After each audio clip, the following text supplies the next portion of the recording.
চিহ্ন করে সেটাকে অ্যাভয়েড করা, কিন্তু সেটা কনভেনশন। কিন্তু আমি তোমাকে বলছি সারা বিশ্বে, তুমিও জানো, সারা বিশ্বের যেভাবে ছবি হচ্ছে তাতে কিন্তু কোনোভাবে কোভিড সেটাকে ভেঙে দিয়েছে। কোভিডের সময় অনেক চলচ্চিত্রকার মেনশনও করছেন না, হ্যাঁ, এই রেহা একদম তার কি আমি দেখছি অনেক পরে গিয়ে সেটা তৈরি হচ্ছে। বোধার তো অনেক আগে পোলারয়েড ছবি শুট করে করে সেটা দিয়ে অনেক কিছু করানোর চেষ্টা করেছে।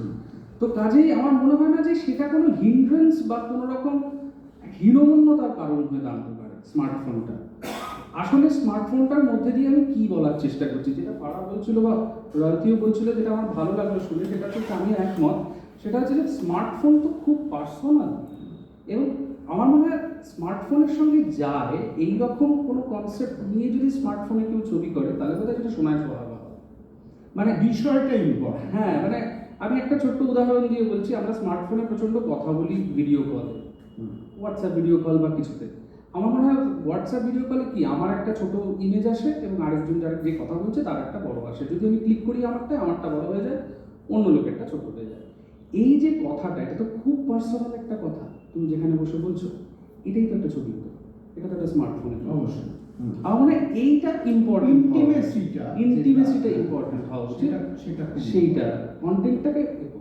আমি কি চলে যেতে পারি ওইখানে? তাহলে রানাদাকে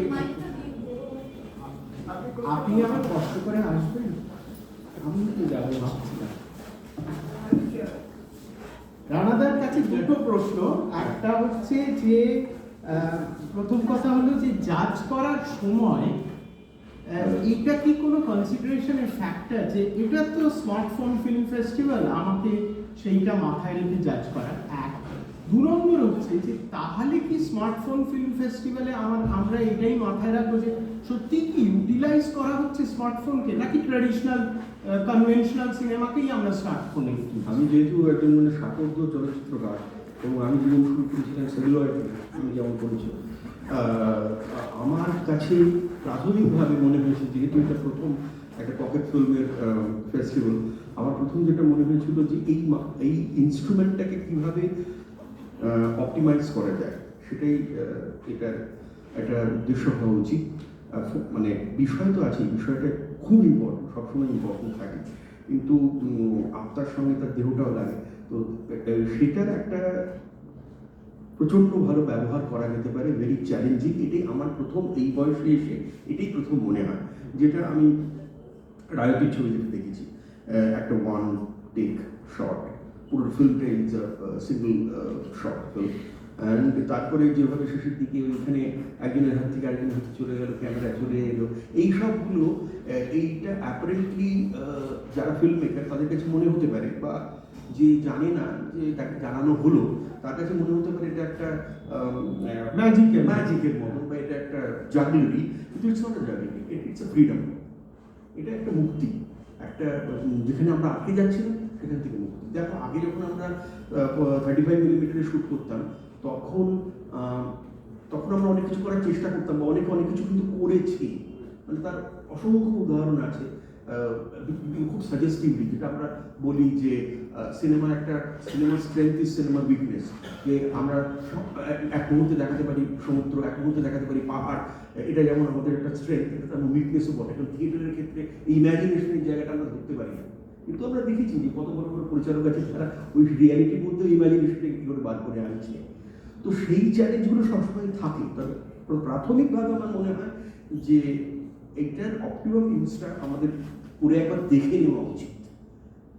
সেটা পরে হয়তো তার কোনো প্রয়োজনীয়তা, তারপরে হয়তো অতটা প্রয়োজনীয়তা থাকবে যখন আমরা এটা বেরিয়ে গেছে, যখন আমাদের কাছে মানে প্রুফ যে না এইগুলো আমরা করতে পারি, জলের মধ্যে ফেলে দিতে পারি, জল থেকে আবার তুলে নিতে পারি। যদি আমি বলছি কথার কথা, এই জায়গাগুলোতে যদি যাওয়া যায়, তো গেলে কিন্তু অসম্ভব ভালো হয়। কারণ ওই ফ্রিডমের জায়গাটা, এটা কিন্তু মানে ছেড়ে দেওয়ার মতো ব্যাপার নয়।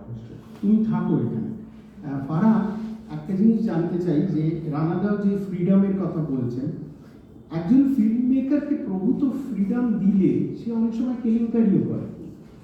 তো এবারে আমার প্রশ্ন হচ্ছে যে স্ক্রিপ্ট একটা লেখা হয়েছিল, ঠিক আছে, কনভেনশনাল ক্যামেরায় শ্যুট করার প্ল্যান হয়েছিল, তারপরে শোনা গেল যে না, দরকার নেই, আমরা আইফোনে করব। প্রভূত ফ্রিডম পেলেন ফিল্ম মেকার, এবার তার কি এবারে ওই যেটা কনভেনশনাল সিনেমা হওয়া উচিত, যার ফ্রেমিং ইত্যাদি সবই, তিনি সব কিছু পাল্টে ফেলবেন হাতে আইফোন দিয়ে। সেই সমস্যাটা কি হতে পারে? হয়তো পারে, সেটা দেখে বুঝতে হবে। হতে পারে, তবে সঠিক ডিসিশন নিয়ে করলে সম্ভব, আমার মনে হয় সম্ভব। যে রকমের লেন্স এখন সাপোর্ট করে স্মার্টফোনকে, সেই লেন্স প্রপারলি ইউজ করে, এবং হ্যাঁ মানে টেকনোলজির ফ্যাসিনেশনে ছবির যে আত্মকথা, ছবির যে কি বলবো, হ্যাঁ স্পিরিট, ওইটাকে ভুলে গেলে তাহলেই গন্ডগোলটা হয়ে যাবে, না হলে সম্ভব।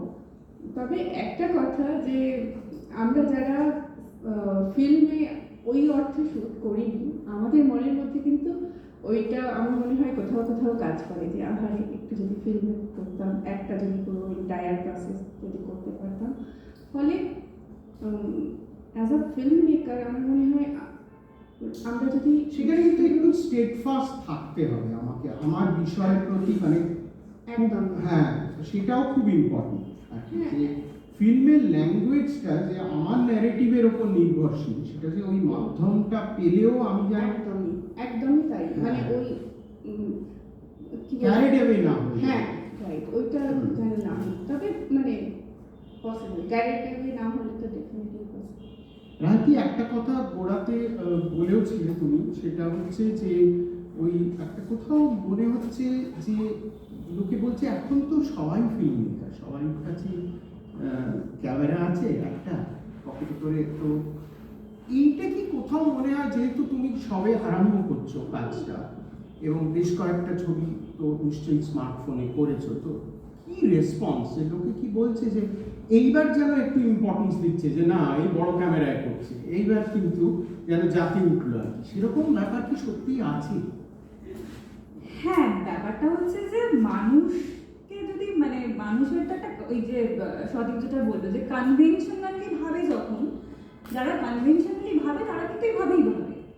আমি যদি আজকে রাস্তায়, আমি যখন এই আইফোন দিয়ে আমার হঠাৎ একদিন শ্যুট করেছি, যখন আমি ওই বাড়িটার মধ্যে রাস্তায় হেঁটে অতখানি লম্বা আসছি, কেউ কিন্তু তাকায়নি, আমি বলেছিলাম রিল বানাচ্ছি, আমি কোনো পারমিশনও নিইনি, কিছুই নিইনি, আমি সিম্পল শ্যুট করে ফেলেছি। পুলিশের লস আর কি। হ্যাঁ, আর কিন্তু আমি যখন বড় ক্যামেরা নিয়ে শ্যুট করতে যাচ্ছি, তখন আমাকে কিন্তু ওটা করতে হচ্ছে। তার কারণ হচ্ছে আমি যে মোমেন্টে বড় ক্যামেরাটা রাখছি, অদ্ভুতভাবে মানুষের একটা ক্যামেরার প্রতি আকর্ষণ আছে, এবং সেইটাকে তো আমি কখনোই ডিনাই করতে পারবো না। আমি ব্যক্তিগতভাবে যতই বলি যে না আমি কনভেনশনালি ভাবি না, আমি তো মনে করি না, আমি মনে করি এটাতে আমার ফ্রিডম আছে, যেটা রানাদা বললো যে আমার কাছে স্মার্টফোন অনেক ফ্রিডম। কিন্তু আবার এটাও ঠিক যে আমি যখন বড় ক্যামেরায় শ্যুট করছি, আমি যখন সেটা ফেসবুকে পোস্ট করছি, রেসপন্স কিন্তু চেঞ্জ হয়ে যাচ্ছে, হচ্ছে এটা কিন্তু হচ্ছে। এবার আমি এটাকে কিভাবে নেব সেটা আমার পার্সোনাল ব্যাপার। আমি যদি মনে করি যে না ঠিক আছে, এটাতে আমাকে লোকে বেশি একটু ভ্যালু দিচ্ছে, সুতরাং চলো আমি আর ওইদিকে ভাববো না, আমি এটাই করবো, সেটা তো যে যার ব্যক্তিগত ব্যাপার। কিন্তু এটা আছে, নেই এটাকে অস্বীকার করতে পারবো না। কিন্তু আবার এটাও ঠিক, বড় ক্যামেরাতে মানে বড় ক্যামেরাটা ইটসেলফ কিন্তু একটা ক্যারেক্টার। আমি অভিনয় যখন আমার ক্লাসে আমি শেখাতে গিয়ে দেখেছি, যখন স্টুডেন্টদের আমি অভিনয় করতে বলছি, সামনে মোবাইল ক্যামেরা দিয়ে যখন শ্যুট করছি, সে ভালো অভিনয় করছে, যেই মোমেন্টে বড় ক্যামেরা আসছে সে ঘাবড়ে যাচ্ছে। তো ক্যামেরাকে আমি এই বড় একটা জিনিস যেটা আছে সেটাকে আমি অস্বীকার করতে পারবো না। এখনো অব্দি কিন্তু মানুষ অতটাও লিবারেল হয়নি যে বলবে ঠিক আছে যাই হোক না কেন আমার কাছে আর্টটাই আসল, সেইটা একেবারে 100% নয় আমার মনে হয়। সদীপ প্রচুর চিত্রনাট্য লিখেছো, বড় পর্দার জন্য খুবই নাম করেছে, সেরকম বেশ কিছু ছবি তুমি চিত্রনাট্যকার। এবার প্রথম ছবি যখন তুমি করবে বলে ভাবছো, ধরো তুমি কি স্মার্টফোনের কথা ভাববে? অনেকগুলো সুবিধে বেরোচ্ছে কিন্তু। এক হচ্ছে যে অ্যাক্টররা ভালো পারফর্ম করতে পারবে, বুঝলে, পুলিশ ঝামেলা করবে না, কারণ টুক করে তুমি চলে যাবে, টাকা করি দিতে হবে কম, আর ওই কোথাও কোথাও রায়তির মতো রিল বানাচ্ছি বলেও বেরিয়ে যেতে পারে। এইটা কি একটা কনসিডারেশন? এটা কিন্তু বিদেশে যেরকম প্রফেশনাল ফিল্ম মেকাররা খুব অনায়াসে বলছেন যে আমি চেষ্টা করব 1-8 মাস, না হলে আমি নিজে বানিয়ে ফেলবো। এটা কিন্তু যারা বলছেন তারা 7-8টা ফিল্ম অলরেডি করে ফেলেছে। হ্যাঁ, তো তুমি কি ভাবছো এই ব্যাপারে? যদি কখনো সেরকম বড় কোনো গল্প লিখি বা সেটা নিয়ে ছবি করার চেষ্টা করি কখনো, ধরো এটা আমরা পূর্ণ দৈর্ঘ্যের ছবি যেটাকে বলি, সেরকম যদি কখনো করার কোনো প্ল্যান করি, সেটার আগে কনসেপ্টটা কী লিখেছি সেটার উপর ডিপেন্ড করছে যে আমি কোন মিডিয়ামে শ্যুট করবো, মানে কোন টুলটা ইউজ করে শ্যুট করবো। যদি মনে হয় যে প্রচণ্ড র সাবজেক্ট, কাউকে একটা ফলো করছি, ছুটছি, অনেক কিছু আছে যেটা খুব হাতে খুব হলে খুব ইজি টু শ্যুট, এরকম যদি কিছু হওয়ার প্রয়োজন হয়, তাহলে অবশ্যই এরকম ফিচার আছে যেটা আইফোনে নিশ্চয়ই আছে, আমি দেখেছি অনেকটা শ্যুট করতে আইফোনে।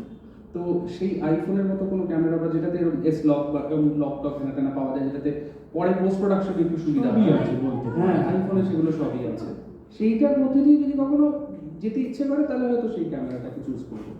যদি কখনো মনে হয়, আমি জানি না এটা আমি কখনো এক্সপ্লোর করিনি বলে বলছি, যদি কখনো খুব এপিকের মতো কোনো ছবি করতে ইচ্ছে করে, আর প্রচুর লোক একটা লোক হয়তো এসে বললো তুমি টাকা নষ্ট করতে পারো, প্রচুর টাকা আমি দিচ্ছি, তুমি ওয়েস্ট করতে পারো, এই স্বপ্নটা থাক।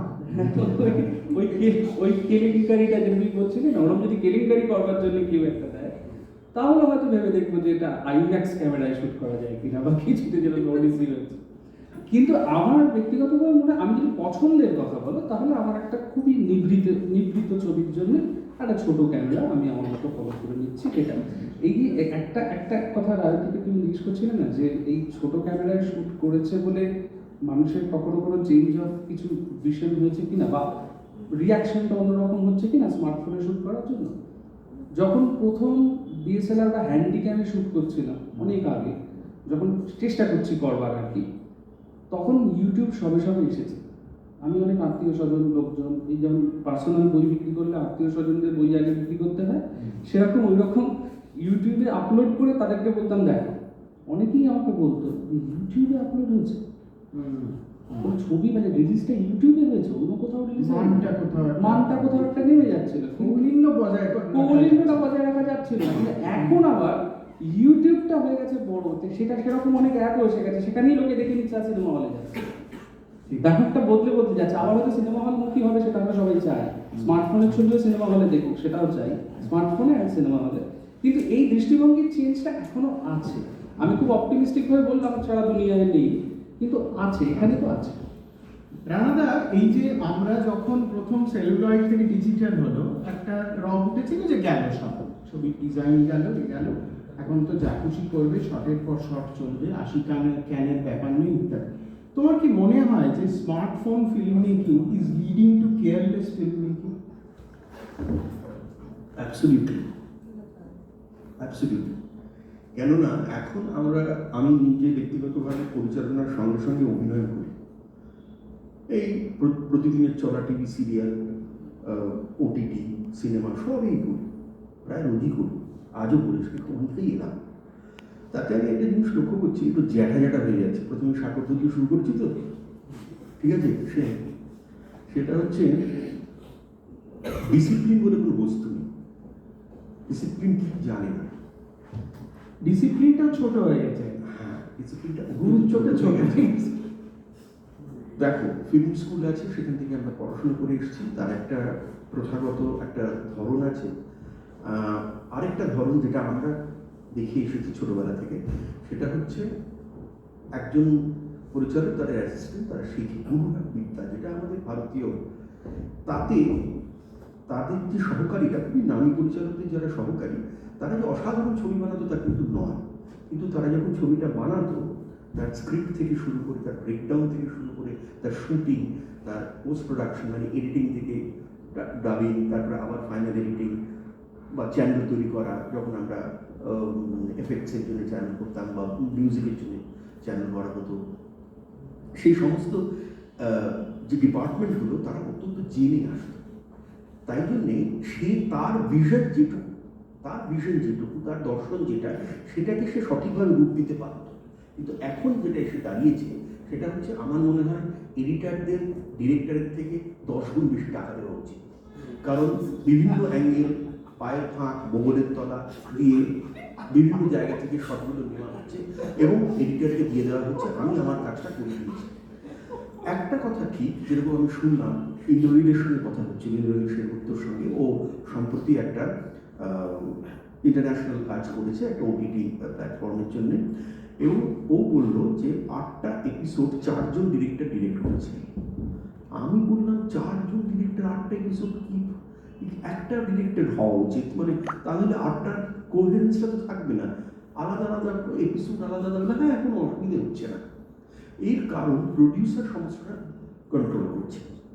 Producer is not a financer, he is a creative man, এবং তার আন্ডারে সে যাদের যাদের ভালো মনে করছে সেই সমস্ত পরিচালকদের এনে একটা কি দুটো করে এপিসোড পরিচালনা করাচ্ছে।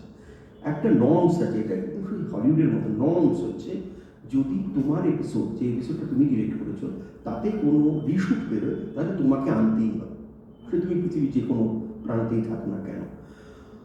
যাই হোক, বিভিন্ন পরিবর্তনের মধ্যে দিয়ে তো আমরা যাচ্ছি। আগেও আমরা জানতাম যে যখন আমাদের থিয়েটার্স ছিল বা অন্য এমপি ছিল বা অরোরা ছিল, তাদের একজন ভদ্রলোক থাকতেন যিনি প্রডিউসার, এবং তিনি বেশ ক্রিয়েটিভ। কারণ তিনি, আমি কয়েকদিন আগে একটা পড়লাম যে আমরা জানি একজন বিখ্যাত বাংলা চলচ্চিত্র পরিচালক, বিখ্যাত নয় মানে খুবই এফিশিয়েন্ট একজন, নির্মল দে, তিনি বসু পরিবার করেছেন। তার আগে তিনি অনেকগুলো ছবি পরিচালনা করেছেন। পরিচালনা করার পর ছবিগুলো চলেনি, তো তিনি এখানকার মানে পাঠ তুলে দিয়ে শান্তিনিকেতনে চলে গিয়েছিলেন। সিনেমা আমার জন্য নয়।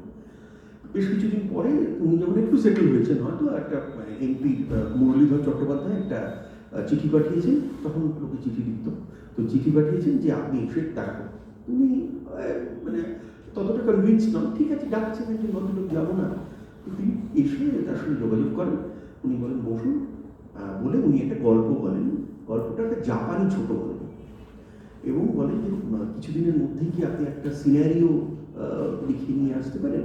উনি বলেন, উনি ওই ফিল্ম মেকার তো যতই পালিয়ে যাক না কেন, তাকে একবার এরকম মিষ্টি দেখেন কিন্তু দৌড়ে ধরে ঠিক চলে আসে, খুব কল লাগে। সে বেশ উদ্বুদ্ধ হয়ে বলে গল্পটা আমার ভালো লেগেছে, আমি দিন 10-এর মধ্যে একটা সিনারি নিয়ে আসছি। এবং উনি আর বাড়ি ফিরে গেলেন না, ভবানীপুরে একটা মেসে উনি নিজে ঢুকলেন, এবং 10 দিন পরে একটা স্ক্রিপ্ট নিয়ে গেলেন যেটা বসু পরিবার ছবি, এবং উনি রিভাইভ করলেন 74.5 থেকে শুরু করে আরও অসংখ্য ছবি উনি করেছেন। তো এইগুলো কিন্তু, এই যে লোকটা যে ফেলিয়ার হলো, কিন্তু তার একটা ডিসিপ্লিন ছিল, তার একটা প্রথায় সে শিখেছে, বা তার প্রথাটা শিখেছে, বা সে নিজের মধ্যে আত্মস্থ করেছে, যেটাই হোক না কেন, এটা থাকা খুব জরুরি। কিন্তু সেটা একেবারে লোপাট হয়ে গেছে। টেকনোলজি আমাদের যেরকম ফ্রিডম দিয়েছে, টেকনোলজি তেমন আমাদের কিন্তু ইনডিসিপ্লিন করে তুলেছে, যেটা কোনো শিল্প মাধ্যমের জন্য ভালো নয়। শিল্পী একটু বোহেমিয়ান হবে, শিল্পী একটু উল্টোপাল্টা করবে, এটা ভালো লাগে গল্পে শুনতে, কিন্তু আসল জীবন সেটা সিনেমার মতো একটা মাধ্যম, যেটা এত খরচ সাপেক্ষ একটা মাধ্যম, তাতে এটা হওয়া উচিত। মানে রানাদা আসলে একটা ভয় পাচ্ছেন বোধহয়, যে কোনো একদিন শুটিংয়ে যাবেন, সেখানে পরিচালক বলবেন যে আমার বন্ধু বান্ধব আত্মীয় স্বজনের কাছে 19টা আইফোন জোগাড় করেছে, বসিয়ে দিয়েছি, এবার এই 19টাতে তোমার, হ্যাঁ একই সময় তোমার সুবিধেই হবে, তোমার একবারই করতে হবে, সেদিক থেকে সুবিধা। কিন্তু ফারা, আমার প্রশ্ন হচ্ছে যে আমরা যেটা দেখছি এটা দুটো এক্সপেরিমেন্ট, এটা সত্যি কথাই। আমরা যারা 80 ক্যানের ছবি শেষ করতেই হবে এবং মানে 3 লাইট টেলিসিনেতে দেখে ছবির এডিট হবে, আর এইটুকু স্ক্রিন মেটের ইয়েতে দেখায়, এই যে জগৎটার থেকে এখন যে তো একেবারে জল ভাত হয়ে যাচ্ছে সত্যি। হ্যাঁ, এবার সেই জায়গা থেকে এই যে স্মার্টফোন, আমরা ভাবছি তো যে একটা নতুন ভাষা হয়তো তৈরি হবে। আমরা শেষের দিকে চলে এসেছি, কাজেই আমি প্রত্যেকের কাছেই এটা জানতে চাইবো যে what is the future of smartphone. মানে শুধুই কি এটা একটা চিপার মিডিয়াম, নাকি এর প্রমিস আছে, কারণ এর পোর্টেবিলিটি আছে, এর অ্যাক্সেসিবিলিটি আছে, এবং এটা একটা ভীষণ পার্সোনাল সিনেমা শুরু করতে পারে। মানে যেভাবে আমি ভাবছিলাম, যেরকম ফারার ছবিটা দেখে, যে আমি আজ এই মুহূর্তে একটা কিছু দেখলাম, আমি তুলে ফেললাম, তারপর সেখান থেকে আমি পুরো গল্পটা ভাবতে আরম্ভ করছি, সেটাও হবে। তো কিভাবে দেখছো মানে স্মার্টফোনের ভবিষ্যৎ? আমি রানাদার সঙ্গে একমত। মানে আমরা সবাই যেমন অনেক বেশি লিবারেট করে একটা ছবি, তেমনি অনেক বেশি মানে খারাপ ছবি হওয়ারও সম্ভাবনা তো ডেফিনেটলি থেকে যাবে।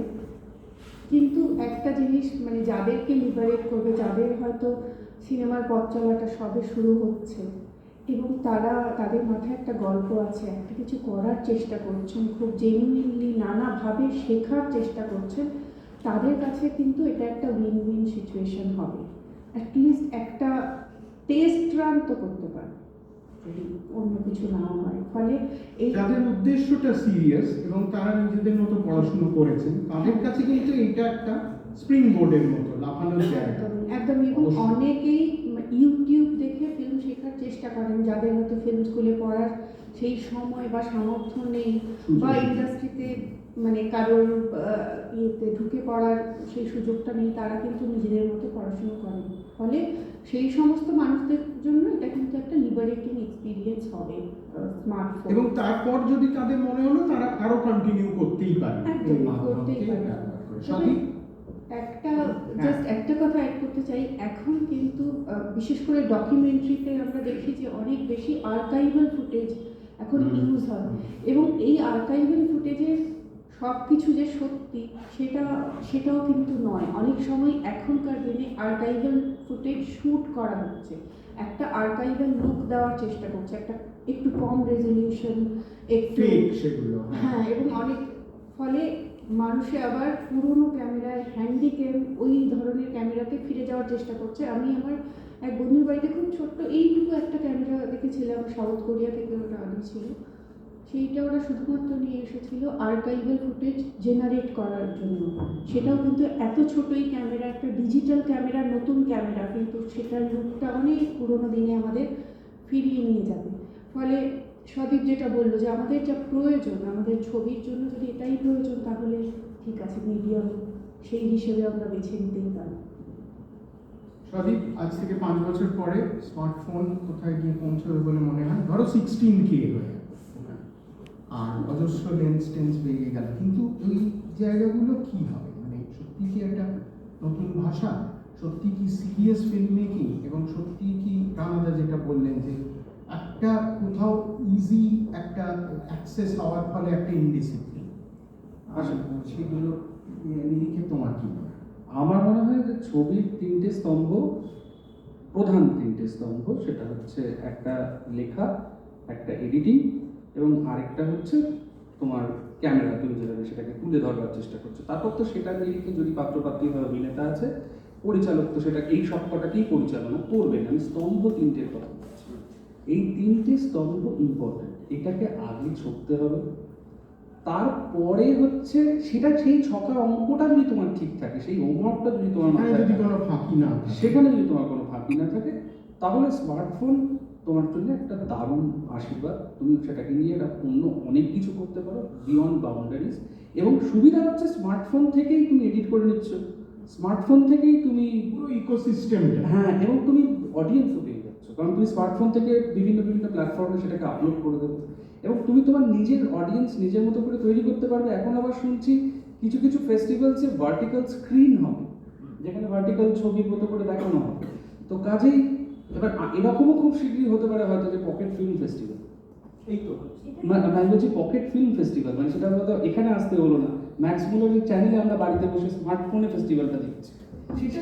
সেটা অবশ্য হয়ে হচ্ছে, হ্যাঁ, হ্যাঁ, হ্যাঁ, হ্যাঁ। প্রচুর ইয়ে হয়ে হচ্ছে। তবে এইটা খুব একটা ইম্পর্টেন্ট কথা, যেটা আমার মনে হয় যে আমরা যদি এই ভবিষ্যৎটা ভাবি, যে ভবিষ্যৎটা একটা দিক থেকে কিন্তু ভীষণ ব্রাইট, আরও একটা কারণে যে প্রচুর ম্যানুফ্যাকচারাররা, যেটা আমি পরশুদিন বলছিলাম, যে যারা ক্যামেরা মানে মোবাইল ফোন তৈরি করছেন, তারা খুব আগ্রহী। অবভিয়াসলি যে তাদের বিক্রিটাও বাড়বে, তারা নানান ইকুইপমেন্টে ইত্যাদি জায়গাতে। রাজনীতির কি মনে হয়, মানে ফিউচার অফ স্মার্টফোনটা কোন জায়গায়? আমার মনে হয় যে স্মার্টফোন একটা মানে প্রচণ্ড একটা সম্ভাবনাময় ইকুইপমেন্ট, একটা টুল, যেটাতে আমি মানে মারাত্মক তার মানে এটা ক্রমশ ডেভেলপ করছে আরো। মানে আমরা এখনো যেখানে দাঁড়িয়ে আছি, আমরা জানি না 5 বছর পরে আর কি হতে পারে। তো আমার কাছে মনে হয় একটা প্রচণ্ড সম্ভাবনাময়।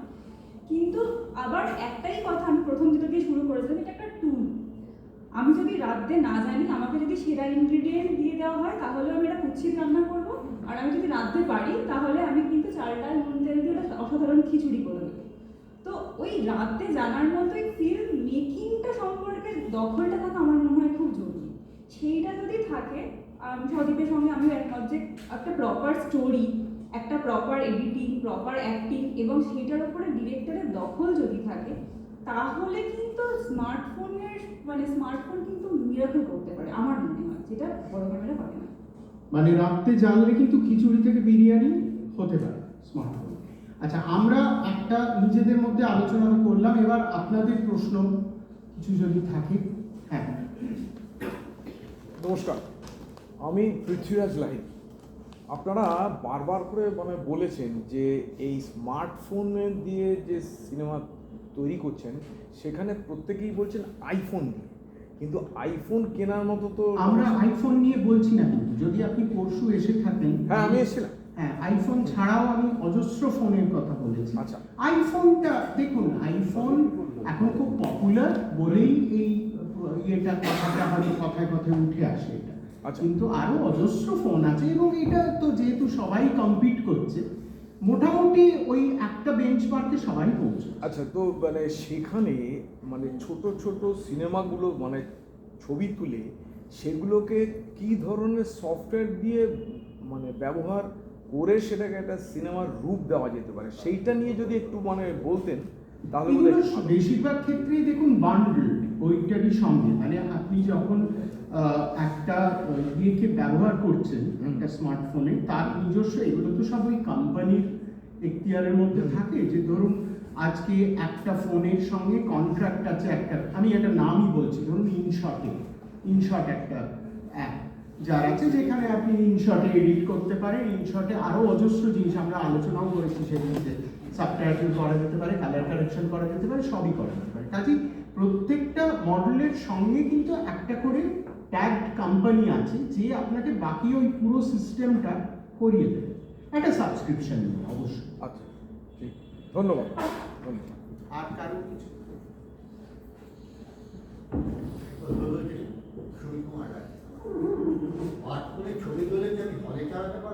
অবশ্যই। ফারাহ? হ্যাঁ হ্যাঁ, একদমই চালাতে পারবেন যদি আপনার ছবির যে কন্টেন্ট সেটা যদি ওই ফোন ওই মিডিয়ামটাকে সাপোর্ট করে, অবশ্যই পারবেন।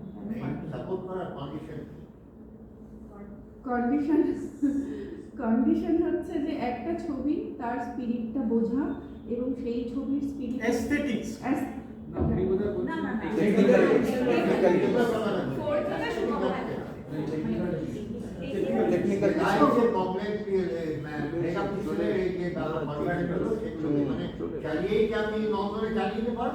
আচ্ছা, এইটা আমার মনে হয় আমি সব থেকে ভালো বলতে পারবো, এই কারণ আমি একটা ছবিই করেছি যে ছবিতে অ্যারি এবং মোবাইল ফোন দুটোই আছে, আরো এক পৃথিবী করেছিলাম, এবং সেইটা হিথ্রো এয়ারপোর্টে আমাদের শুটিংটা বড় ক্যামেরায় আমাদের করতে দেয়, বলা হয়েছিল যে আইফোনে করা যাবে। হলে গিয়ে কিন্তু কেউ কোনোভাবেই তফাৎ করতে পারেনি যে কোনটা আইফোনে করা আর কোনটা কনভেনশনাল, ওটা অ্যারিতে করা বাকি ছবিটা, আর এর সঙ্গে কোনো তফাৎ করা যায়নি। এবং এরকম আমার মনে হয় অনেক এখন চলচ্চিত্রকারেরা রয়েছেন যারা কিন্তু এরকম ডিফিকাল্ট শট অনেক সময়ই আইফোনে করছেন, কেউ কিন্তু ধরতেও পারছে না। অনেক আগে থেকে চলছে, অনেক আগে থেকে চলছে। ব্যক্তিগতভাবে আমরা একটা ছবি করেছিলাম, সেটাতে মেট্রো রেলের কিছু ব্যাপার ছিল, সেগুলো আমরা কিন্তু আইফোনে তখন করি, এটা অনেক আগেকার কথা। এই আইফোনেও নয়, অন্যান্য যে কোনো ফোনে আমরা করেছি এবং বোঝা যায় না, এবং কমার্শিয়াল রিলিজ হয়েছিল, বোঝা যায় না। যদি রিলিজের ব্যাপারটা কি, টেকনিক্যাল ব্যাপারটা কি ডিসিপি করিয়ে নিতে হয়, সেটা কি একটা ডিসিপি রেগুলার ডিসিপি বিষয়টা পুরো ছবিটা আপনি করলেন, কিছু বড় ক্যামেরায় কিছু ছোট ক্যামেরায় বা পুরোটাই ছোট ক্যামেরায় আপনি শুট করলেন, এবং তারপরে সেটা এডিট করার পর যদি মনে করেন কালার কারেকশনের প্রয়োজন আছে, কালার কারেকশন করার পর পুরো প্রত্যেকটা প্রসেসই কনভেনশনাল ফিল্ম মেকিং এর মতোই করতে হবে। হ্যাঁ, সেখানে টেকনোলজিটুকু আলাদা, আর কিছু সিনেমাই আছে, তুমি যেমন শিখেছো সেটাই, ওটার বাইরে। বেশ, তাহলে আমরা আজকের আলোচনা থেকে আমার মনে হয় দু একটা খুবই উৎসাহের আগ্রহের জায়গা পেলাম। হ্যাঁ, সেটা হচ্ছে যে, হ্যাঁ বলুন। না, সেন্সর এর মধ্যে ঢোকেনি, ও বাবা, সেটা হলে খুব বিপজ্জনক অবস্থা। সেন্সার যদি কোন ক্যামেরা ইত্যাদির মধ্যে ঢোকে বা সরকার ঢোকেন, তাহলে খুবই বিপদ হবে। আমার মনে হয় না আমরা জীবিত অবস্থায় সেই জায়গায় পৌঁছি।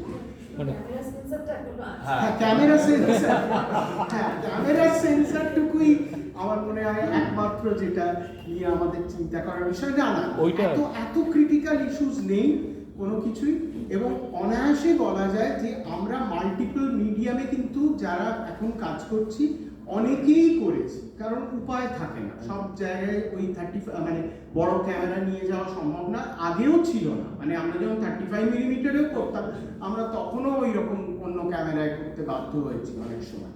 কিন্তু যেটা এখানে আসার কথা আমার মনে হচ্ছে সকলের কাছ থেকেই যেটা বেরিয়ে আসছে, যে এটা এমন একটা প্ল্যাটফর্ম দিচ্ছে, সুযোগ দিচ্ছে, যে যেখানে ওই প্রাথমিক যে সমস্যাটা হয়, যে টাকা পাওয়া, একটা বাজেট ইত্যাদি। সত্যি আমরা যখন ছবি করা শুরু করেছিলাম তখন ক্যামেরা ভাড়া করতে একটা টাকা লাগতো এবং ক্যামেরা কেউ হাতে দিত না, মানে ক্যামেরার কেয়ারটেকার কিছুতেই সেটা দিত না। তো সেইখান থেকে এই যে পার্সোনাল একটা ভিশন এর জায়গা, সেটা কিন্তু সুযোগ দিচ্ছে। কিন্তু আরেকটা জিনিস, যে রাঁধতে শিখতে হবে, ফিল্ম মেকিংটা শিখতে হবে, ফিল্মের এস্থেটিক্স বুঝতে হবে, সিনেমাটোগ্রাফি বুঝতে হবে, তবেই কিন্তু এর যথার্থ ব্যবহার করা যাবে। না হলে ওই কেয়ারলেস ফিল্ম মেকিং এর অভিযোগ কিন্তু উঠতেই পারে।